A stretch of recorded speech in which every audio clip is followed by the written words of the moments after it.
Go ahead and go to 2 Corinthians chapter 8 tonight. 2 Corinthians chapter 8. I like to say things to get everybody's attention, but sometimes I got to be careful because I'm afraid people are going to walk out after I say some of these things. But one thing I'm going to say, and don't walk out, I think it's time for us to go liberal in an area. I think we need to be a little more liberal in a certain area than we have been in the 4 years that we've been here. I'd like to see us go liberal in one area. And boy, you look like it's weird saying that too, but I mean it. I think we need to be a little more liberal in one area, and we're going to read 2 Corinthians chapter 8. And as we get into this message, you'll see what I'm talking about. I'd like you all need to be a little more liberal. Some of y'all, you're way too conservative in this area, and it's time for you to be a little more liberal. And I know this isn't because I saw the Democratic debate. I just saw a few minutes of it, didn't see the whole thing. But listen to this message, and you'll find out what I'm talking about. So I know I got your attention now. So there, 2 Corinthians chapter 8, verse 1. Moreover, brethren, we do you to wit of the grace of God bestowed on the churches of Macedonia, how that in a great trial of affliction, the abundance of their joy and their deep poverty abounded unto the riches of their liberality. For their power I bear record, yea, and beyond their power, they were willing of themselves, praying us with much entreaty that we would receive the gift and take upon us the fellowship of the ministering to the saints. All right, so you might see what we're talking about here, but this passage of Scripture, this is often used when there's preaching on giving to missions, and appropriately so. And there's a lot of bits and pieces and things that are taken from here, but tonight we're going to look at what he's specifically talking about. And I believe this is a great passage of Scripture that we use for missions giving, for giving to missions. And we can see in this passage too, because it's like when it comes to giving to missions, there is often that discussion, who do we give to? Which missions are worthy of our support? There's all kinds of different ways that people do missionary work. There's all kinds of different types of missions. And, which is the best way? Which is the best philosophy? What are the best ones? Because there are some what they call moochinaries that are out there. There's people that they call themselves missionaries, and they're not really doing much of anything but going on a vacation all the time. And obviously, we want to be careful. We don't want to be, wasting our missions money there. But at the same time, while we are going to look exactly at what this missions money, as we would call it, Paul was raising. Paul, him and Silas, they were kind of in charge, or Barnabas, of raising money to help some different saints.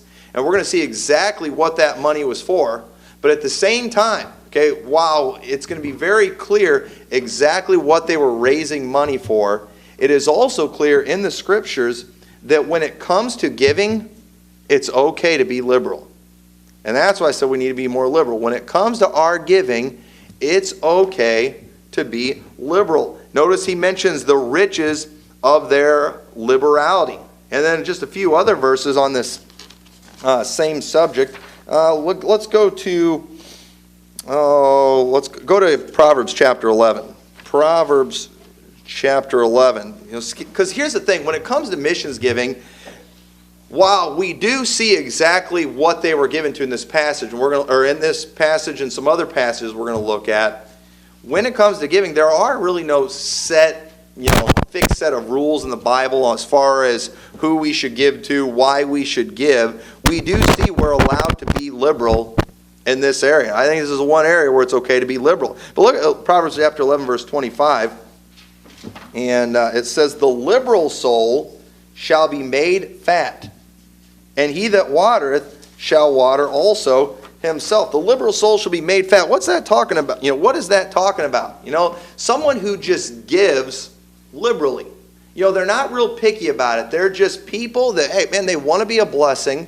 And, a lot of times we're just very calculated with our giving. Now, obviously, we believe in the tithe and things like that, but sometimes people, boy, they're going to get that tithe right down to the penny. There is no way they're going to give God any more than that. We're real picky about these things, and when it comes to giving, God enjoys that cheerful giver. That one who, man, they just give out of the abundance of their heart. They're liberal about it, and in politics right now, we've got people that are liberal, but that's not okay. It's not okay for the Democrats to be liberal because the money that they're wanting to give away is not their money. Okay, now I could be very liberal in giving other people's money away. Okay, kids, they're very liberal in giving other people's money away. They love giving their parents money. You ever see kids when they put money in the offering plate, they've always got a big smile on their face. You know why? It's not their money. They'll give very liberally in that area, and that's the way it is in politics. They're all anxious to give away other people's money, but it's a proven fact that when you look at conservatives versus liberals, conservatives are always more charitable than the liberals. If you look at the people running for office, a lot of the conservative candidates and how the charities that they give way more liberally to charities than the liberals do. It's just a proven fact that they've shown many times. And with giving of your own money, it's okay to be liberal. The Bible says the liberal soul shall be made fat. In other words, you're going to have more than you need. You're going to be okay. You're going to have plenty if you are liberal in your giving. And there's many other passages where if you look up the word liberal in the Bible or liberality, it's almost always used in context to giving. And the Bible talks about, God gives wisdom to people liberally. And it uses that term in talking about giving. Man just throws it out there. Okay? And as a church, I think it's okay for us to be liberal in our giving. If we have a missionary come here, somebody that's trying to do the work of the Lord, if we just, let's try to give this guy a big offering. Let's just try to be a blessing to these people. Let's try to support just as many missions and as many missionaries as we can. Churches today, they're so liberal on just about everything. They're liberal on their music. Hey, just whatever music, that's fine. When it comes to what Bibles they use, whatever Bibles, it's fine. But boy, when it comes to giving, wait, we need to be conservative now. And yet in the Bible, we see it's okay to be liberal in the giving.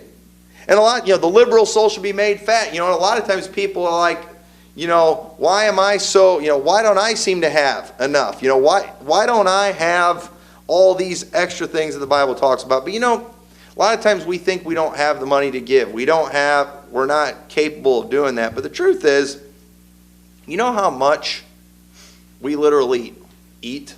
Okay? And I'm not talking about just the food, but we waste so much money on stuff. If you just think about how much we spend a month in soda, okay? Do we really need soda? Okay, now I'm preaching to myself right now. Okay? I drink a lot more soda than I should, and it's not my fault. I'm addicted to Dr. Pepper, and it's not my fault. I'm a caffeineaholic or whatever, and so I'm going to see if I can get government money as a result of it, but hasn't worked out yet. But the money we spend on those things, if we just started drinking water, most of our families could probably take that money and give it to missions, and that's another missionary the church could support. That's how much the junk food that we eat, the drive-through stuff. We spend so much money, and we literally just eat away everything. And I get a little more frustrated with this, I think, than most people, because I work in a distribution center, a grocery distribution center, where I'm constantly stacking boxes of food all day, and it's like, Americans, they eat so much, and it just drives me crazy. I just get frustrated because it makes me have to work a little harder. But, why don't we just admit that we're blessed? A lot of times we say, I don't have enough money to give, but yet at the same time we're spending money trying to figure out how we can lose all this extra weight that we have. Maybe we ate that missions money that we could have given. Let's just think about the stuff that we eat. I'm not picking anybody for this stuff. So my day's coming. My day's coming where I'm going to have the same problem too. But there's ways that we can do these things. But we eat away, literally, a lot of our increase, and so we're not able to be a blessing. And we ought to have that desire. I want to be liberal in my giving. I want to, I don't want to be picky about who I give to. I don't want to be picky about how much I give. We're always analyzing everything. Does this person deserve it? Are they really worthy? Yet when we see in the Bible that when it comes to giving, it's okay to be liberal. And just not really care that much. Just, here, take it. Somebody needs it. We don't need to question them and give them the third degree. If there's somebody that comes and maybe they visit the church and they've got a need and they're struggling, we shouldn't have to make them we don't have to make them take a lie detector test to make sure that they're not going to go spend that money on, alcohol and cigarettes and things. Why don't we just be liberal and be a blessing? We see that's okay to do that in the Bible. And in Paul here in this story, he mentions a people from Macedonia that were in deep poverty, that were liberal in their giving. Now these people, he said deep poverty. Okay? Now, most of us in here don't know what deep poverty was. Now we just heard Brother Hayes talking this morning about some of the stuff that he lived with that we would all call deep poverty. Okay? If we had to go out and draw our own water, we would say we were in deep poverty, wouldn't we? We would feel pretty sorry for ourselves. If we had to go out and milk cows and collect eggs and do all those things that used to just be a normal part of life for people, so he didn't even know he was poor. We would say we were in deep poverty and we would feel really, really sorry for ourselves, wouldn't we? If that was us, if we were working that hard and trying to survive, we would be thinking, let's leave the giving to the rich people. But you know what? Sometimes poor people are the best givers. They just know how to make it happen. And in this story here, we see these people that he mentions, these people from Macedonia that were in deep poverty, but boy, they were liberal in their giving. It's almost like the way he says it, praying us with much entreaty in verse 4 that we would receive the gift. It was like they didn't even want to take this offering for them. It's like, do people not realize how poor you are? You can't give like this. But they told them, take this money. They shouldn't have been given that money. They needed it for themselves. They needed it to feed their family. But you know what? These people were a bunch of liberals when it came to their giving, and they gave it anyway. And God blessed them for it. Paul was pleased with this. He motivated other people with their example. And note, the money that Paul was raising in here, what was Paul raising the money for? We'll go to Acts chapter 11 and verse 27. We're going to see Paul mentions there's several references in the Bible to this money, where it was specifically going. And it says in Acts 11 verse 27, and in these days came prophets from Jerusalem unto Antioch, and there stood up one of them named Agabus, and signified by the Spirit that there should be great dearth throughout all the world, which came to pass in the days of Claudius Caesar. Then the disciples, every man according to his ability, determined to send relief unto the brethren which dwell in Judea, which also they did, and sent it to the elders by the hands of Barnabas and Saul. So right here in the story, it's just one of these things that's just mentioned quickly in the Bible. It was prophesied that there was going to be a great dearth, or there was going to be a great famine throughout the world. And so they decided, hey, we need to help our brothers in Judea. And so they decided that they were going to try to collect money from the churches, and they were going to deliver it at the hands of Barnabas and Saul, who is Paul. So we see here that one of the things that these people in Macedonia were raising money for, I believe, it was for these saints in Israel, and they gave it to the hands of Paul and Barnabas. And then also look in Romans chapter 15, verse 25. This is a letter to the Romans. He says, but now I go unto Jerusalem to minister unto the saints.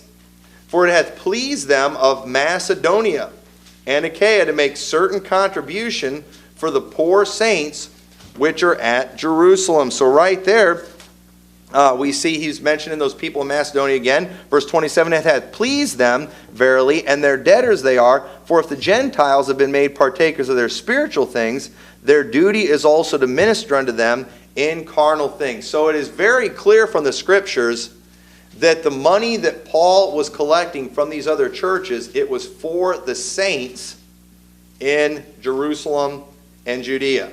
And he mentioned, hey, you have been ministered to by their spiritual things. How were they ministered to by their spiritual things? You may remember in the book of Acts, it was after Pentecost and after a great revival starts taking place, many people started selling their houses, selling their land, and they're laying it at the apostles' feet. They're selling everything they have and they're giving it to the apostles so they would have the money to go to other parts of the world and spread the gospel. People like Barnabas, a man of great possession, sold what he had and he laid it at the apostles' feet. And then you might remember Ananias and Sapphira. They went and they sold some of their land and they only gave part, which was fine, wasn't it? You're allowed to do that. They weren't quite as liberal as Barnabas, but it was okay. It was okay. It was theirs to do with what they wanted to. But the problem wasn't they kept back part. The problem was they lied about it. They were trying to impress everybody and they lied to the Holy Ghost, and that was the problem. And so here, during that time in Israel, all these people are given everything they have so they could go and preach to the Gentiles. And then they went and they preached to the Gentiles, and then all of a sudden, after they've given all this money, there's this great dearth that's coming. And now they're in trouble. They didn't get the great big blessing after giving all that, did they? They got a famine. But you know what? Paul told them, listen, you've ministered from their spiritual things. They need to reap your carnal things. And they collected money from those people to take back to the saints in Jerusalem. And that is the context. I've talked about this before. I'm getting tired of these preachers that are going around telling us we've got to support Israeli military with our money and give money to Jews because they've ministered to us in spiritual things. People who do not believe in Christ, they try to use that passage like that is, yes, those people happen to be of Jewish descent, but they were Christians. They were saved people that had given of their possessions so they could take the gospel to those people, and Paul said you need to give something back to them. Have we gotten anything from the Jews over in Israel today? No. They gave us a Messiah.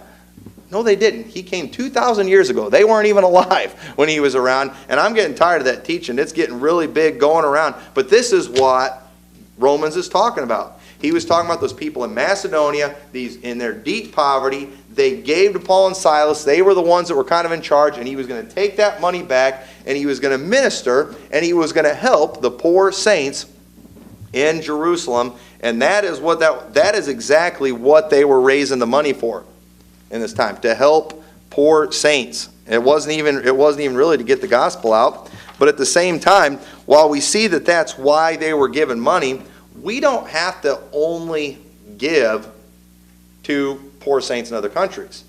Now, if we want to, we can, can't we? But we see in the Bible it's okay to be liberal in our giving. We don't need to put a whole lot of requirements and restrictions on who we give or how much we give. Mark chapter 14 verse 7 says, "For ye have the poor with you always, and whensoever ye will, ye may do to them good, but me ye have not always." Notice he said, "Whensoever ye will." Okay? There's plenty of poor people out there, and whenever you want to be a blessing, you're allowed to do that. And you know what? If you go and you help some bum out in the street and you hand him $5 and he goes and buys beer with it, that's not your fault. Okay? God's not going to look at you and say, "How dare you give that bum that money that he went and bought beer with?" Okay? God's not going to do that. Okay, that's on him. And you're still going to get a blessing, and you're allowed to be liberal with your giving. The story of Ananias and Sapphira, Peter said, "Whilst it remained, was it not thine own?" Okay? I mean, think about it. Everything that we have comes from God. But yet even God, when it comes to the 90%, will tell us that's yours. Our government doesn't even do that. Our government acts like all the money's theirs. They're just letting us use some of it. But God, he doesn't do that with us. He says, hey, it's yours to do with what you want. Okay? Ananias and Sapphira's problem wasn't that they kept back part. The problem was that they lied about it. That was the problem. So, but before God can use us in our giving, we need to give ourselves to the Lord first. Look at what it says in verse 4. Now, this is a very important thing to remember. Praying us with much entreaty that we would receive the gift and take upon us the fellowship of the ministering to the saints. They wanted to get involved. They wanted to help these people. And this they did, not as we hoped, but first gave their own selves to the Lord and unto us by the will of God. Insomuch that we desired Titus, that as he had begun, so he would also finish in you the same grace also. Therefore, as ye abound in everything, in faith and utterance and knowledge and in all diligence and in your love to us, see that ye abound in this grace also. Notice these people, this church in Macedonia, they weren't just doing good in the giving area. They were doing good in all the other areas too. I mean, these people, they surrendered themselves to the Lord. They gave their lives to the Lord. They were being obedient to Him in everything. Verse 8, I speak not by commandment, but by occasion of the forwardness of others, and to prove the sincerity of your love. For you know the grace of our Lord Jesus Christ, that though He was rich, yet for your sakes He became poor, that ye through His poverty might be rich. And herein I give my advice, for this is expedient for you, who have begun before not only to do, but also to be forward a year ago. So right here, this is a very important thing, because many times when people are struggling, spiritually, financially, whatever, many times it's like we think in our head that we can buy our way out of maybe a mess that we've created, that we can buy our way into the blessings of God. But before God can use us in our giving, we need to give ourselves to the Lord first. See, to see God do great things, and they saw God do great things, you got to surrender your whole life to His will. You know, there's many liberal Christians in every other area that it's like they feel like it's okay, they can get away with it because they're liberal in their giving too. It's like they feel whenever they give that big offering in the church that that's, gaining them special favor with God. Look how much I gave. But listen, God, He could really care less about your money. Okay? If you're doing everything else wrong, okay, I don't care how much money you put in the offering plate every week. If you're living like the devil all week, God's not going to bless that. That's not the most important thing. That's not the only thing that there is to do. If you're wasteful, you're not going to be blessed. You can put a whole bunch of money in the offering, and then if you go out this week and you're spending all your other money on lottery tickets and booze and throwing your money away at the gambling joint, God's not required to bless you. God's not going to take care of all your needs if you're just throwing your money away, if you're not paying your bills, if you're bouncing checks, racking up fees, driving up, credit cards where you're paying interest like crazy, to where, just getting yourself in a mess, and you think, I'm just going to come to church and I'm going to give my offering, I'm going to give $50 to a missionary, and all my problems are going to go away. I owe my neighbor, $100, but if I give, a missionary $100, the Lord will take care of that and then some. No, you just robbed Peter to pay Paul. You need to take care of that neighbor that you're giving away his money. And we shouldn't do that. That's not okay. If you owe me $100, all right, or you owe somebody else in the church $100, and some missionary comes, they see you give them $100, and then you I don't have the money to pay you, that's going to cause some problems, isn't it? And that's the thing about borrowing money. When you owe people money, you can't be a cheerful giver. Okay? You can't, because here's the thing, if I owe you all money, all right, I owe somebody in the church $1,000. Okay, I am not going to be able to go take my kids on a vacation to Disney World without feeling really guilty. How would you feel if I owe you $1,000 and you're being nice, you want to help me out, and then I'm going and taking my kids to Disney World when I owe you $1,000? That's not going to go over real well, is it? And it's like, Lord, I got myself in the mess here. Financially, I owe this person $1,000. What am I going to do? Well, Lord, I'm going to give you $100, and you're going to bless me tenfold, and I give him that. No, that's not how it works, okay? That is not how it works, folks. It's like we think that we can just erase everything we did by putting money in the offering plate. God doesn't care that much about your money. And you've got to get the other areas in your life taken care of. Otherwise, you're not going to be blessed. If you're living in sin, you're not going to be blessed. You can't buy God's blessing. It's not going to work. Now, I'm not trying to discourage anybody from giving. Okay, I'm a Baptist preacher. I wouldn't do that. I'm not going to discourage anybody from giving, but I'm just going to tell you right now, if the rest of your life's a mess, if you're living in sin, don't think you putting money in the offering plate is just going to guarantee you God's blessing. You've got to get all the other stuff taken care of first, and we're going to see a promise that God gave to these people in a little bit from Macedonia that gave that money. And a lot of times every Christian tries to claim that promise, and I'm afraid that that does not apply to every Christian. And we need to understand these people that gave, they were liberal in their giving, but that was not the only area they were doing good. They gave themselves to the Lord. They surrendered themselves to the Lord. They were growing in faith. They were growing in knowledge. And you got to do the whole package, folks. Okay? It's just not going to work to pick an area. And, so I'd love it if we had some rich people that wanted to come and just give a whole bunch of money. But if they're living wicked lives, it's not going to help them out. Help us out, but it's not going to help them out. It's not going to do them a bit of good. You got to do the whole thing. And so verse 11 says, "Now therefore perform the doing of it, that is, there was a readiness to will, so there may be a performance also out of that which ye have. For if there be first a willing mind, it is accepted according to that a man hath, and not according to that he hath not. For I mean not that other men be eased, and ye burden, but by an equality, that now at this time your abundance may be a supply for their want, and their abundance also may be a supply for your want, that there may be equality. As it is written, he that hath gathered much had nothing over, and he that had gathered little had no lack." What all is he trying to say here? Well, first of all, he's trying to say, look, everybody needs to be involved in this giving thing. Okay? Everyone needs to be involved. He said he wanted them to have a ready mind. But notice how he said you have to give according to what you have, not according to what you don't have. Okay? Now we're going to have a missionary here next month. And when you see those missionaries, you watch their videos. There's something to me. I want to give to that. I want to be a part of that ministry. And Brother Smith that's going to be here next month. I mean, they've got a very good ministry going on over there. They've got Bible colleges over there in places like Kenya. They've got them in Egypt. They've got that mission that he's involved in. I mean, they're doing a lot of great work. And when I hear what's going on in these places, I just get excited. I want to get involved in it. I want to have a part of it. I want a piece of the action. I want to give. But you do have to give according to what you have and not what you don't have.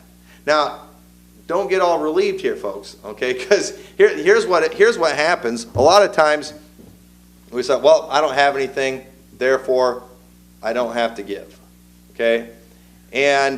But notice the reason he's trying to teach them this here, and this is what happens to a lot of people. Many times, people that are the first ones that want to give are the people that are doing all the other stuff wrong. Okay, for example, that missionary comes, you want to give.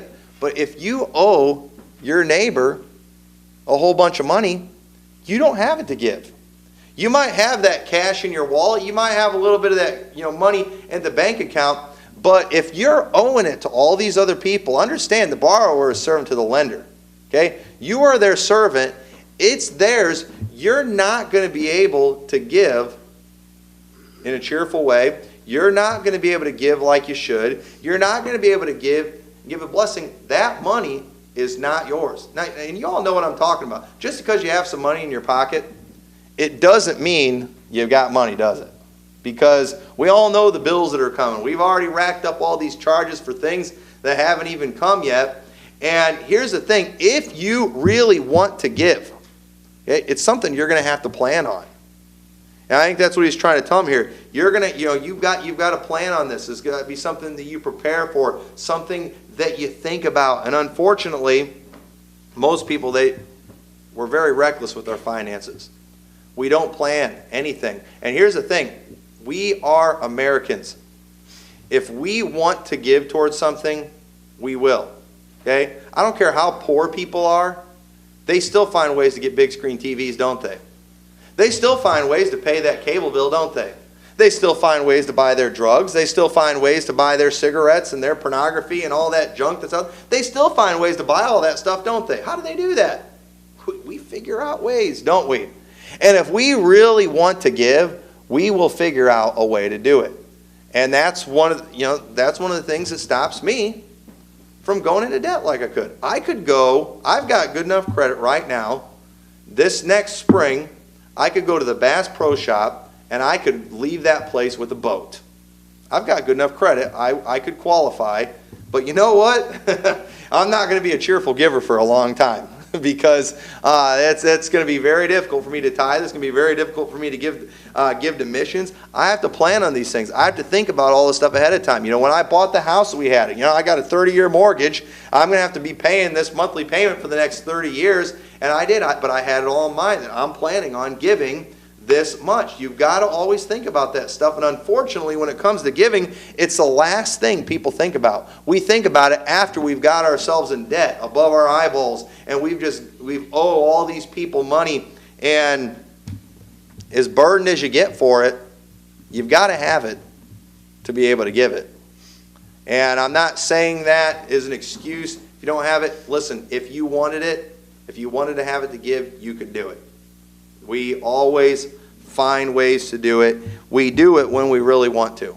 And so then verse but then that equality, okay? He's trying to he wants an equality just like God, he says the tithe, just the tenth, okay? For some people, that's going to be more. Somebody who makes, $100,000 a year is going to tithe more than the person that makes, $50,000 a year. Okay? But it's the same, proportion. It's the same fraction, I guess you could say. But then at the same time, okay, we can't just sit around depending on the rich people.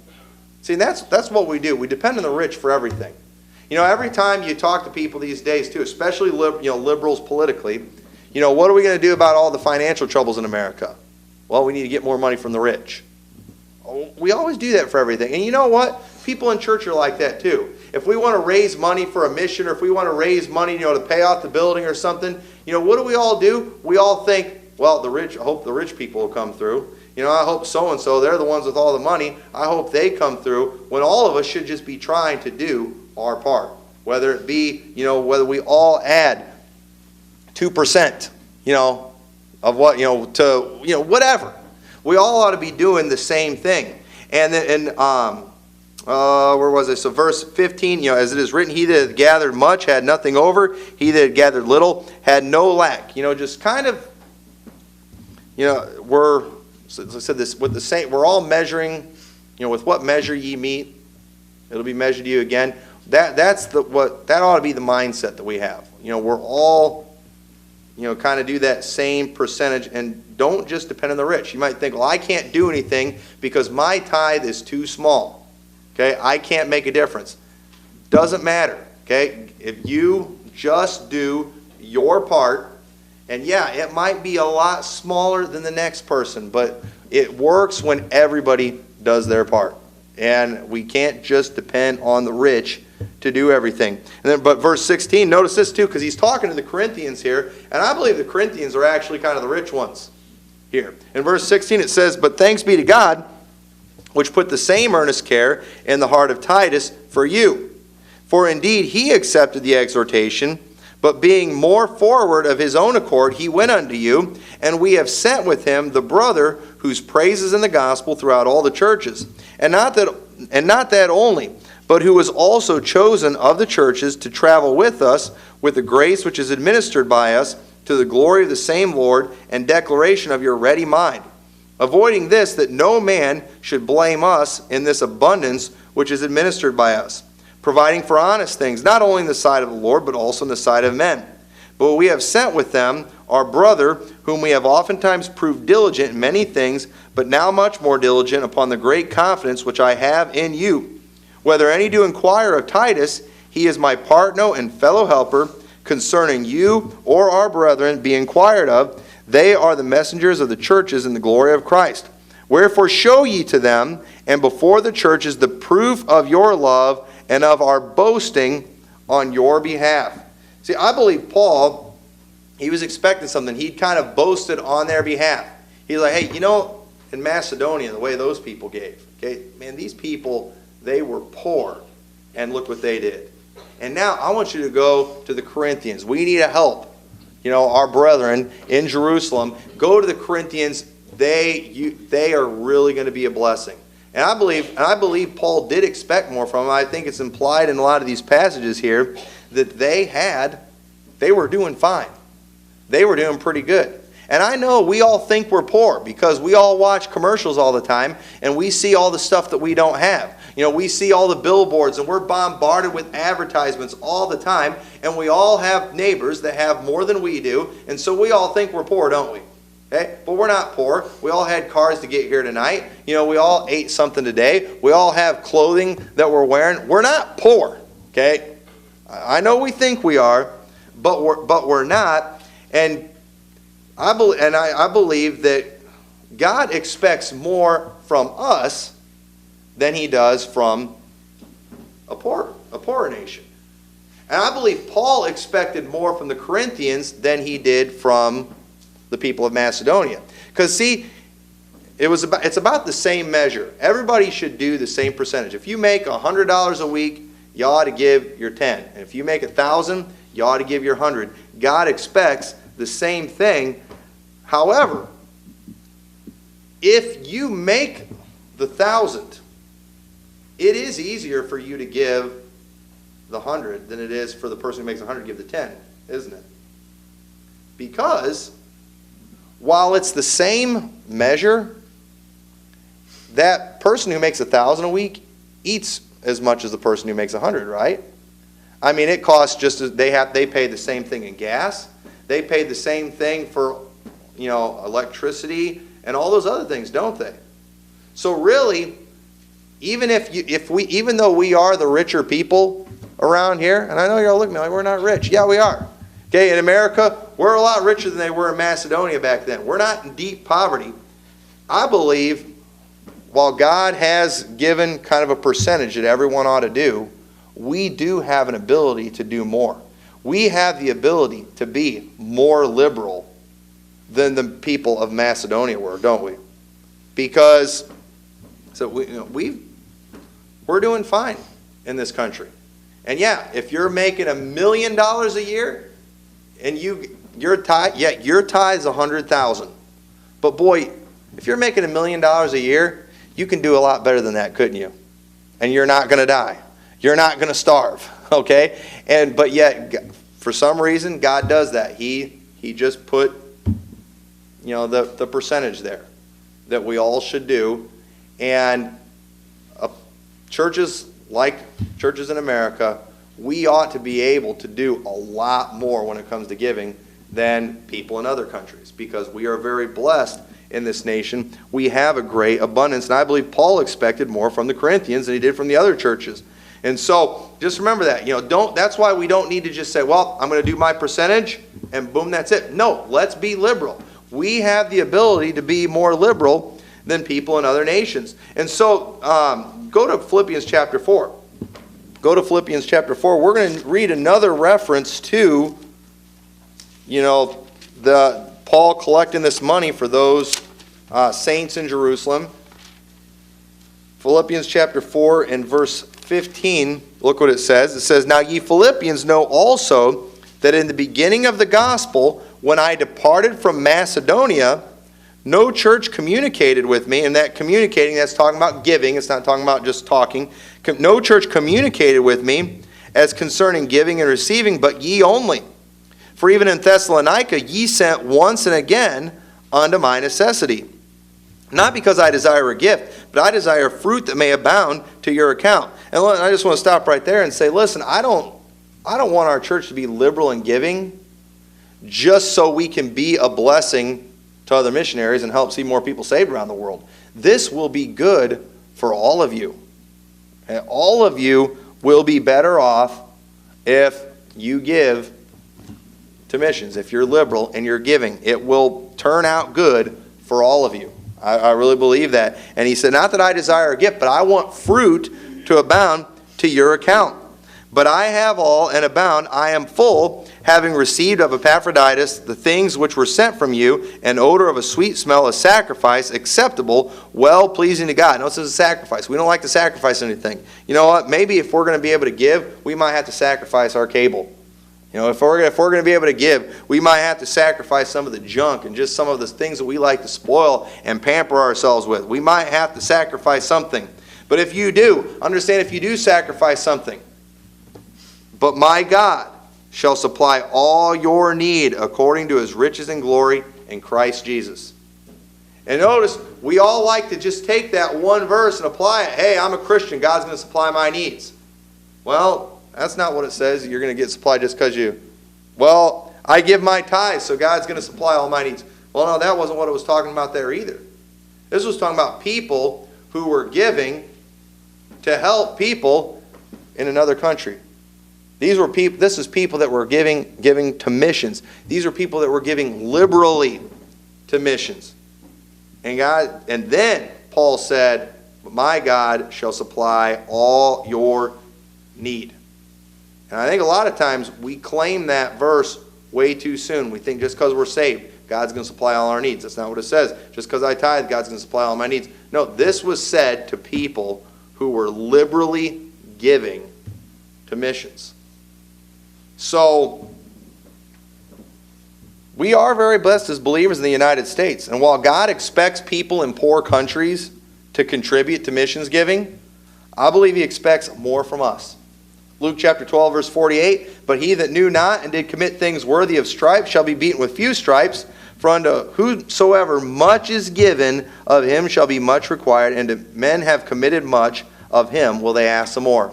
What does God expect from us as a church? You know, what have we been given as a church? We don't have that much money as a church. Well, wait a minute. Yeah, we don't have a real fat bank account, but here we are 4 years into this church, and we've already got a nice building that we own and don't owe very much money on. That's a pretty big deal. I mean, that's a pretty big financial gift that God has given. We can't afford to have more of our offerings going to missions than many other churches have because of our extremely small mortgage that we pay. A lot of churches that start like we do have very large rent payments. I mean, 3 times what we are paying on a mortgage many times. That's something that God has given us. We've been given much. I think we should be a little more liberal in our giving than probably some other churches. I think God probably expects that from us. We've been given much as a church. God has blessed us materially with this place that we have in this location. I think God expects something from us.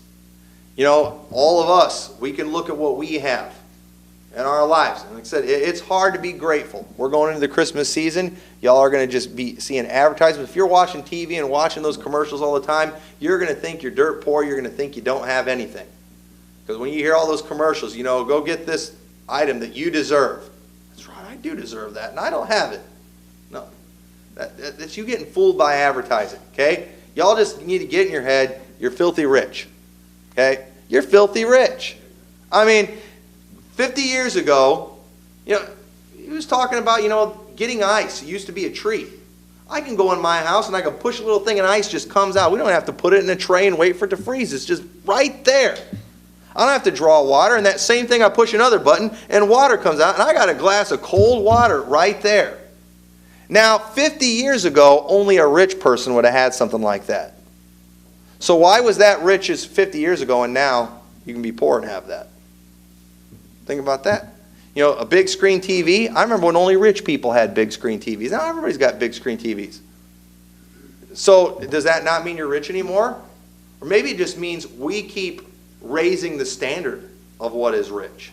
You know, there was a time just having more than enough to eat meant you were rich. You know, there was a time that just because somebody was overweight, that meant that they were rich. And We're a rich country.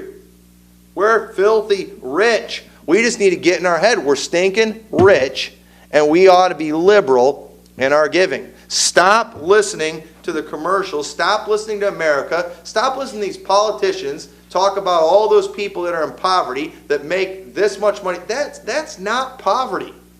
Okay? If you have a place to live and you have clothes and food to eat, you are not in poverty. Okay? You're rich if you have those things. If you've got cars, and multiple cars, you're rich if you have those things. So, we're so rich, we're like in the days of Solomon. No, people didn't even figure in silver. Silver, it was like stones. They didn't even pay attention to it. Well, we're so stinking rich now, we don't even care if we have 2 cars. We don't care if we have big screen TVs. We don't care if we have fancy refrigerators. We don't care if we have air conditioning and heat and running water. We don't even think about that. That's how rich we are in this country. So you know what? Stop being a victim and acting like you're poor, and just admit you're filthy rich. And you know what? Stop being so stinking conservative and get liberal with your giving. We have the ability to do that, and God expects it from us. And so I hope you understand what a big deal this is. This is probably going to be the only time you're ever going to hear me preach about being more liberal. But I think as a church, it's time for us to go liberal in the area of missions giving. And so with that, let's all stand together.